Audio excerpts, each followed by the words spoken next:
Hello दोस्तों, नमस्कार। स्वागत है आपका। आज के सेशन दोस्तों सामाजिक विज्ञान का होने वाला है, जिसमें दोस्तों आपको टॉप 40 प्रश्न देखने को मिलेंगे। दोस्तों एक एक प्रश्न बहुत ही महत्वपूर्ण है, जो दोस्तों एनसीईआरटी से लिए गए हैं। इन प्रश्नों को देखना बिल्कुल ना भूलें दोस्तों, बने रहिए हमारे साथ। तो शुरू करते हैं आज के पहले प्रश्न से। आज का पहला प्रश्न है दोस्तों, ये वो प्रश्न है जो सीटेट में हर बार पूछे जाते हैं। पहला प्रश्न है दोस्तों, किस स्थान पर मृतक को प्रायः उत्तर की ओर सिर करके दफनाया जाता था? किस स्थान पर मृतक को प्रायः उत्तर की ओर सिर करके दफनाया जाता था?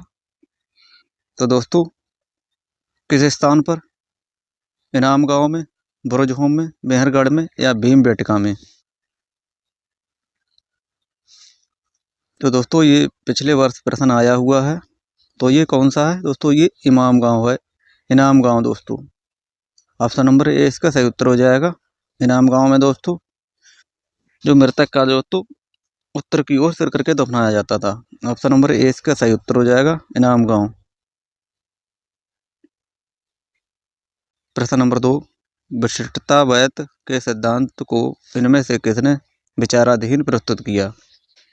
रामानुज ने, बसवन्ना ने, अलम्मा प्रभु ने या शंकर ने?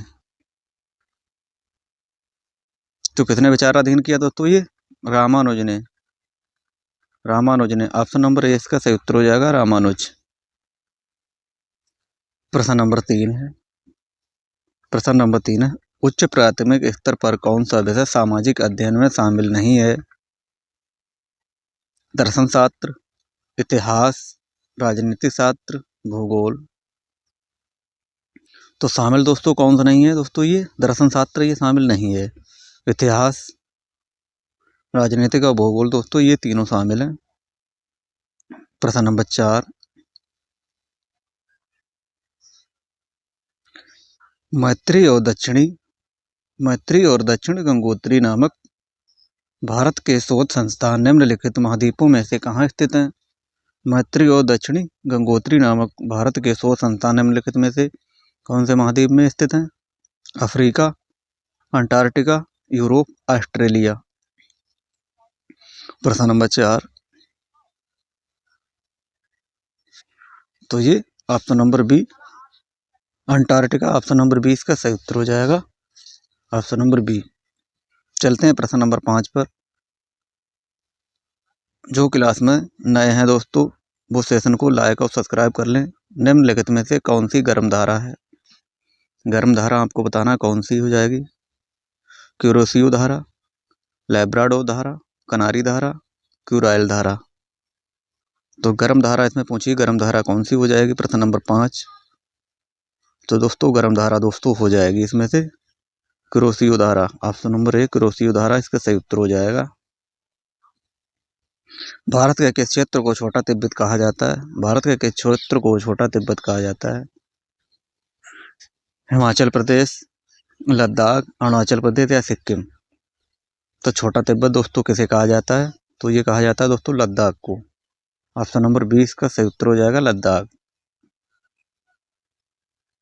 प्रश्न नंबर 7, प्रश्न नंबर 7 दिया गया है, भारतीय राष्ट्र राज्य का वर्णन करने के लिए, भारतीय राष्ट्र राज्य का वर्णन करने के लिए विविधता में एकता मुहावरा इन राष्ट्रीय नेताओं में से किसने दिया था दोस्तों? सरदार वल्लभ भाई पटेल, पंडित जवाहरलाल नेहरू, बाल गंगाधर तिलक या फिर महात्मा गांधी? तो दोस्तों ये किसने दिया था? ये दिया था पंडित जवाहरलाल नेहरू के द्वारा। ऑप्शन नंबर 20 का सही उत्तर हो जाएगा, विविधता में एकता। प्रश्न नंबर 8 है। आज का प्रश्न नंबर 8, निम्नलिखित में से कौन भारत के संविधान की संवर्ती सूची मामलों में कार्य करता है? भारत के संविधान की संवर्ती सूची के मामलों में कौन कार्य करता है? राज्य सरकारें और स्थानीय सरकारी निकाय, केंद्र शासित प्रदेश, स्थानीय सरकारी निकाय, केंद्र सरकार और राज्य सरकार? प्रश्न नंबर 8। तो दोस्तों ये केंद्र सरकार और राज्य सरकारें हो जाएंगी। ऑप्शन नंबर डी इसका सही उत्तर हो जाएगा। तो चैनल को लाइक और सब्सक्राइब जरूर कर लें। प्रश्न नंबर 8, पृथ्वी की सतह से शुरू कर वायुमंडल की परतों के सही क्रम का चयन कीजिए। प्रश्न नंबर 9। दोस्तों पहले इसमें से कौन सा होगा दोस्तों प्रश्न नंबर 9 में? तो सही क्रम इसका क्या हो जाएगा? इसका हो जाएगा पहले क्षौम मंडल, फिर सप्ताम मंडल, फिर मध्य मंडल, फिर वायुमंडल, बहिर्मंडल। दोस्तों ऑप्शन नंबर सी इसका सही उत्तर हो जाएगा। दोस्तों ये सही क्रम में है दोस्तों लिखे हुए, क्षौम मंडल, समताप मंडल, मध्य मंडल, वायुमंडल या फिर बहिर्मंडल। प्रश्न नंबर 10 है, ऋग्वेद में कौन से 3 देवता विशेषकर प्रमुख थे? तो दोस्तों ऋग्वेद में देवता भी पूछे जाते हैं, कौन से देवता जो तो विशेषकर प्रमुख कौन थे? रुद्र, विष्णु तथा इंद्र, अग्नि, इंद्र तथा सोम, इंद्र, वरुण तथा शूद्र, अग्नि, इंद्र तथा विष्णु। तो कौन थे? अग्नि, इंद्र तथा सोम। ये दोस्तों बहुत ही विशेषकर प्रमुख थे। ऑप्शन नंबर 20 का सही उत्तर हो जाएगा। प्रश्न नंबर 11 देखते हैं। प्रश्न नंबर 11 क्या कहता है? वृद्धावस्था में कैल्शियम की कमी से कौन सा रोग हो जाता है? ऑस्टियोमैलेशिया रोग, एनीमिया, ऑस्टियोपोरोसिस, रिकेट्स। तो वृद्धावस्था में दोस्तों सबसे ज़्यादा कैल्शियम की कमी हो जाती है, तो इससे कौन सा रोग हो जाता है दोस्तों? तो दोस्तों इससे कौन सा रोग हो जाता है? तो दोस्तों इससे हो जाता है ऑस्टियोपोरोसिस रोग। ऑस्टियोपोरोसिस रोग ऑप्शन नंबर सी इसका सही उत्तर हो जाएगा। ऑस्टियोपोरोसिस रोग दोस्तों वृद्धावस्था में कैल्शियम की कमी के कारण हो जाता है। प्रश्न नंबर 12 है, मध्य प्रदेश में स्थित भीमबेटका एक पुरास्थल है। पौराणिक काल का दोस्तों, पुरापाषाणिक काल का है दोस्तों, या नवपाषाणिक काल, या फिर महापाषाणिक या सूक्ष्म पाषाणिक। प्रश्न नंबर 12, तो मध्य प्रदेश में स्थित भीमबेटका पुरास्थल एक पुरास्थल दोस्तों कैसा है दोस्तों? पुरापाषाणिक है। ऑप्शन नंबर ए इसका सही उत्तर हो जाएगा, पुरापाषाणिक। प्रश्न नंबर 33 है, कुछ आरंभिक हिंदू मंदिरों में एक हॉल होता था जहां लोग इकट्ठा हो सकते थे। इस स्थान को क्या कहा जाता था? ग्राम भोज का, गर्भगृह, प्रदक्षिणा पथ, मंडप। तो दोस्तों उसे कहा जाता था तो मंडप। ऑप्शन नंबर डी इसका सही उत्तर हो जाएगा, मंडप। प्रश्न नंबर 14 है, लद्दाख में पाए जाने वाले गंपास खाली जगह क्या है? बौद्ध विहार मंदिर, बकरी की प्रजाति या किस्म, साल की किस्म या बौद्ध भिक्षु। तो जो दोस्तों मुख्यतः लद्दाख में पाए जाने वाले गंपास के क्या कहते हैं? इसे कहते हैं बौद्ध विहार या बौद्ध मंदिर। ऑप्शन नंबर ए इसका सही उत्तर हो जाएगा। प्रश्न नंबर 15 है, भारत में उष्णकटिबंधीय वर्षा वन पाए जाते हैं दोस्तों, ये कहाँ पाए जाते हैं?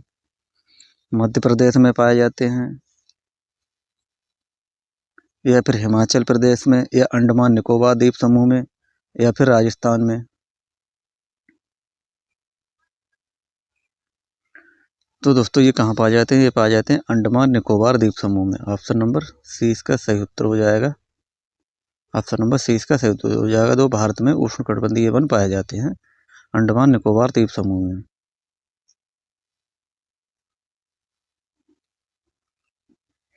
प्रश्न नंबर 16, गौतम बुद्ध का जन्म लुम्बिनी में हुआ था, इसकी पुष्टि किसके अभिलेख से होती है?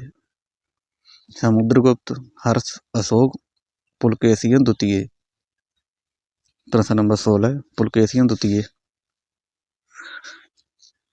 गौतम बुद्ध का जन्म लुम्बिनी में हुआ था, इसकी पुष्टि किसके अभिलेख से होती है? तो दोस्तों ये अशोक के अभिलेख से होती है दोस्तों। ऑप्शन नंबर सी इसका सही उत्तर हो जाएगा, आपसे अशोक के अभिलेख से।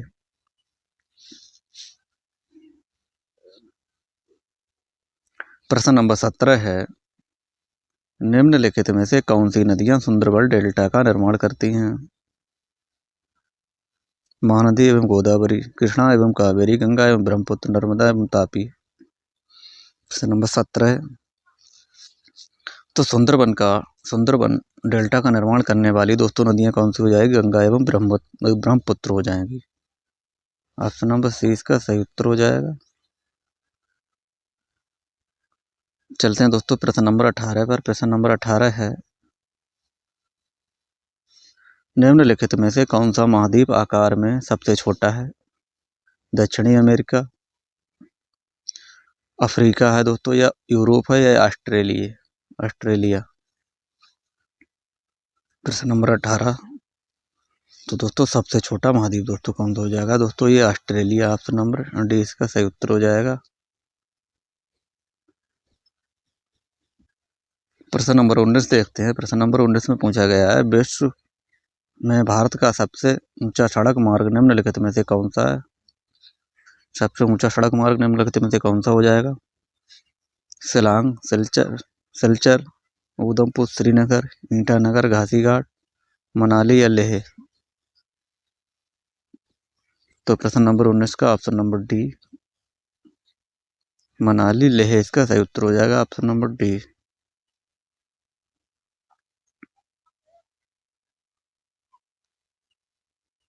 प्रश्न नंबर 20, प्रदूषण रहित हवा का अधिकार भारत में किस मौलिक अधिकार के भाग के रूप में स्वीकारा जाता है? प्रदूषण रहित हवा का अधिकार भारत में किस मौलिक अधिकार के भाग के रूप में स्वीकारा गया है? आजादी, समानता, जीवन या न्याय। प्रश्न नंबर 20, तो दोस्तों ये जीवन के अधिकार के रूप में। ऑप्शन नंबर सी इसका सही उत्तर हो जाएगा, जीवन।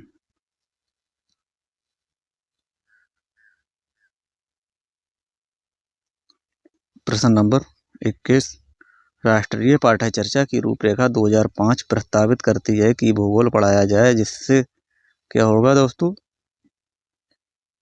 जिससे प्राकृतिक संसाधनों की अधिकतम प्राप्ति और उपयोग का ध्यान केंद्रित किया जा सके, या फिर दोस्तों पर्यावरणीय चिंताओं तथा उसके संरक्षण के संबंध में आलोचनात्मक समझ पैदा की जा सके दोस्तों, या फिर भारत की विविध भौगोलिक विशेषताओं की उसके अधिक आर्थिक विकास में भूमिकाओं को जाना जा सके, या फिर विद्यार्थियों को प्राकृतिक आपदाओं के भारत की अर्थव्यवस्था पर नष्टकारी प्रभावों के मार्गदर्शन में किया जा सके। तो दोस्तों क्या हो जाएगा? ये हो जाएगा दोस्तों पर्यावरणीय चिंताओं तथा उसके संरक्षण के संबंध में आलोचनात्मक समझ पैदा किया जा सके। ऑप्शन नंबर 20 का सही उत्तर हो जाएगा दोस्तों। भूगोल इसलिए पढ़ाना चाहिए दोस्तों।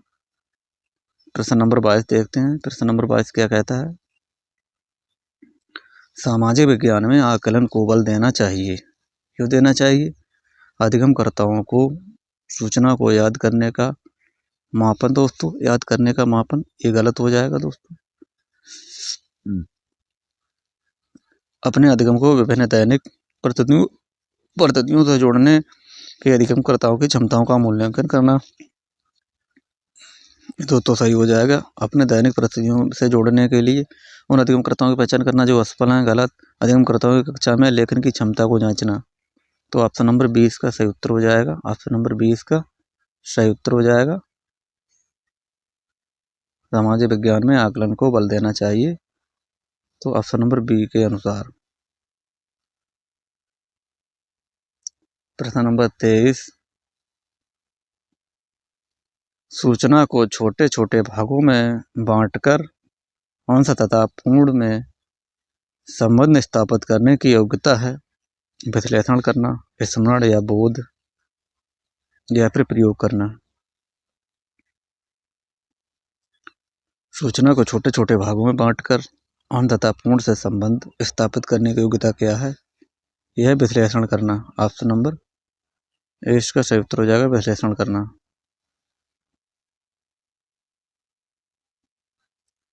प्रश्न नंबर 24 है, परियोजना कार्य महत्वपूर्ण होता है क्योंकि वह शिक्षक को रचनात्मक बनाता है। ऑप्शन बी करके सीखना, सीखने का एक महत्वपूर्ण तरीका है। वह विद्यार्थी को रचनात्मक बनाता है। वह विद्यार्थियों के लिए क्रियाकलाप के रूप में होता है। तो इसका सही उत्तर क्या हो जाएगा? परियोजना कार्य पूर्ण महत्वपूर्ण होता है क्योंकि करके सीखने का एक महत्वपूर्ण तरीका है। ऑप्शन नंबर बी इसका सही उत्तर हो जाएगा।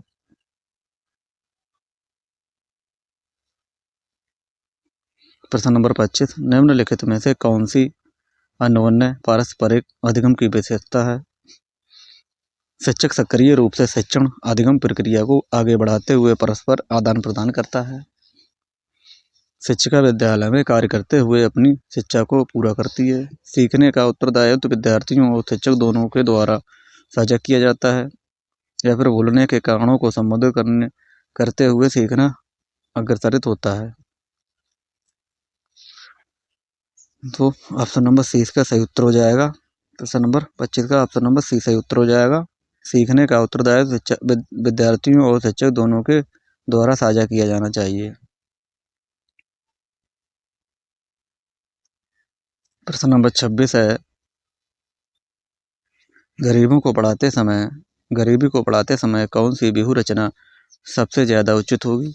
वाद विवाद और चर्चाओं में विद्यार्थियों को शामिल करना, या फिर विद्यार्थियों को पाठ्य पुस्तक में से पढ़ने के लिए कहना और कठिन शब्दों की अर्थ व्याख्या करना, या फिर नोट्स तैयार करना और अच्छा व्याख्यान देना, या विद्यार्थियों को हैंड आउट देना और व्याख्यान करना। तो गरीबी को पढ़ाते समय दोस्तों क्या करना चाहिए? वाद विवाद और चर्चाओं में विद्यार्थियों को शामिल करना। ऑप्शन नंबर ए इसका सही उत्तर हो जाएगा।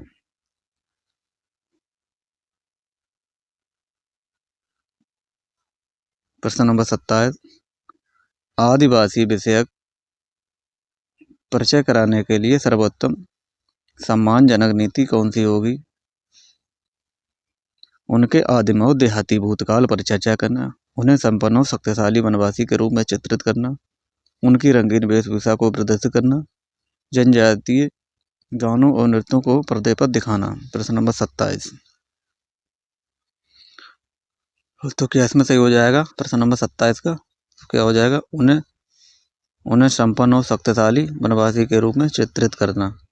आदिवासी विषय को अगर परिचय कराने के सर्वोत्तम सम्मानजनक नीति कौन सी हो जाएगी दोस्तों? उन्हें संपन्न और शक्तिशाली वनवासी के रूप में चित्रित करना। ऑप्शन नंबर 20 का सही उत्तर हो जाएगा। प्रश्न नंबर 28, मान लीजिए सामाजिक विज्ञान की प्रस्तावित पाठ्य पुस्तक विद्यार्थियों के लिए कठिन है। आप क्या करोगे? विभिन्न प्रकार की पूरक सामग्रियां प्रदान करेंगे, रटकर सीखने पर बल देंगे, प्रत्येक पाठ का संक्षिप्त विवरण लिखवाएंगे, या फिर प्रश्न उत्तर तकनीक का प्रयोग करेंगे। प्रश्न नंबर 28, तो क्या करेंगे दोस्तों? विभिन्न प्रकार की पूरक सामग्रियां प्रदान करेंगे। ऑप्शन नंबर ए इसका सही उत्तर हो जाएगा। प्रश्न नंबर 29, निम्नलिखित में से किस विषय पाई आरेख के द्वारा अच्छी तरह प्रदर्शित किया जा सकता है? जलाशयों का विवरण के द्वारा, वायु दाब का विवरण के द्वारा, या फिर समुद्री लहरों के द्वारा, या तापमान का वितरण।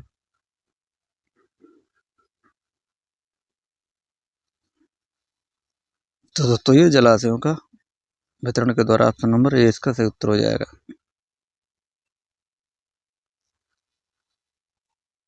प्रश्न नंबर 30,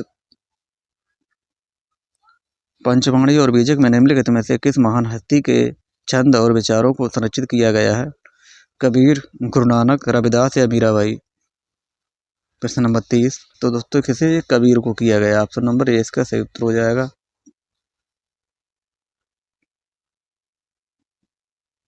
प्रश्न नंबर 31 है, संविधान का अनुच्छेद 22 सुनिश्चित करता है, क्या करता है? शोषण के विरुद्ध अधिकार, शिक्षा का अधिकार, गिरफ्तारी के दौरान या हिरासत में दुर्व्यवहार से बचने का अधिकार, या संवैधानिक उपचार का अधिकार। प्रश्न नंबर 31 का आपको उत्तर बताना है, क्या हो जाएगा? तो दोस्तों ये क्या हो जाएगा? तो ये हो जाएगा गिरफ्तारी के दौरान या हिरासत में दुर्व्यवहार से बचने का अधिकार। ऑप्शन नंबर सी इसका सही उत्तर हो जाएगा।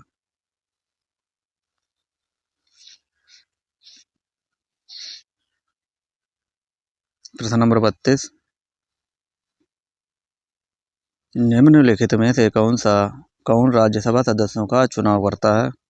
संसदीय निर्वाचन क्षेत्रों में मतदान, लोकसभा सदस्य या फिर संविधान के सदस्य या विधानसभा निर्वाचन क्षेत्र के मतदाता। तो राज्यसभा के सदस्यों का चुनाव कौन करता है? तो दोस्तों ये करते हैं विधानसभा के सदस्य। ऑप्शन नंबर सी इसका सही उत्तर हो जाएगा। प्रश्न नंबर 33, विश्व का सबसे बड़ा नदी बेसिन कौन सा है? गंगा नदी बेसिन, नील नदी बेसिन, मिसिसिपी नदी बेसिन, अमेजन नदी बेसिन। तो विश्व का सबसे बड़ा नदी बेसिन कौन सा हो जाएगा? ये हो जाएगा अमेजन नदी बेसिन। ऑप्शन नंबर डी इसका सही उत्तर हो जाएगा। प्रश्न नंबर 34, निम्नलिखित में से किस आदिवासी समाज को खेल में विभाजित किया गया है? संताल, भील, गौड़ या अहोम। आदिवासी समाज को खेल में विभाजित किया गया दोस्तों किसे? ये किया गया अहोम को। ऑप्शन नंबर डी इसका सही उत्तर हो जाएगा अहोम। प्रश्न नंबर 35, मानचित्र को समझाने की सर्वव्यापी भाषा को समझा जा सकता है किसमें? वर्णमाला अक्षरों द्वारा, विषय संबंधी मानचित्रों द्वारा या फिर रूढ़ि चिन्हों द्वारा या रेखा चित्रों द्वारा।